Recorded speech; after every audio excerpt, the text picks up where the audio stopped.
Kenyatta wayati saugas tilonjilelo walani wakuma kisao kwizela bumbuni kigungo kikima kali onangwa oka waimuti ukwado kukisha ilaka iti ya mheshimiwa Ruto waaki saugas waatawa atunengala ni wakuma wa kwizela mbolu ni mbake tangini onangwa oka nangwa hivo onangwa isikela jaime jao wacha kudanganya wananchi. You are filled the people of Mboni na tunakuambia jitayarishe 2027 tunakutuma nyumbani.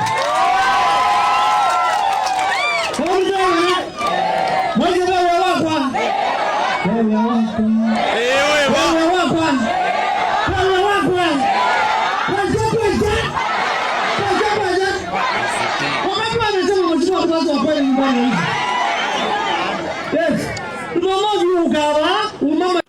Tunataka kuambia siku zenu zinafika.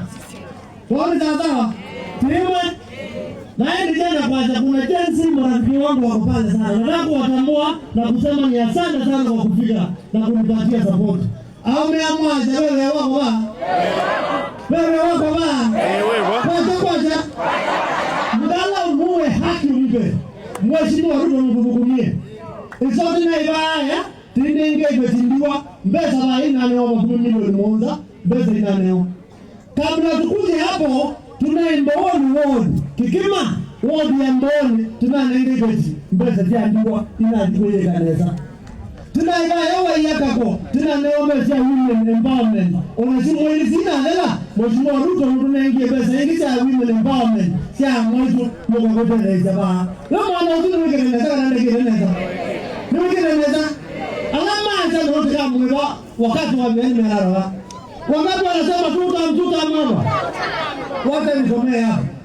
Na niambie mheshimiwa kama kazi imekushinda, ekana nimeteta, eko tukasemikie, tino ndu, ni waimone kukumandwa, wewe tayarisha 2027, tutakunyorosha, uende nyumbani na mbaitu Mungu nilizeni mbekani, mwizo bani kwa chako achana. Na yule na mheshimiwa Maenga.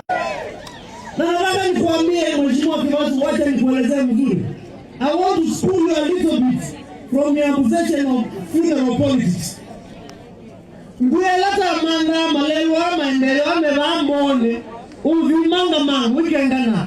Ilana sio msia delegation of the state house. Otangwa aliwe mwa mbao ya jani ile ya mzele. Ilana eti ya mheshimiwa Uhuru Kenyatta na mwote wa atawa tila ukikie MTC onandwa hivyo wa mchukua wakati ilana eti ya Deputy President Ruto wa mbuli tuwe kumbe wapu technical freelance wa mchukua tombua onandwa uka na ibu mchukua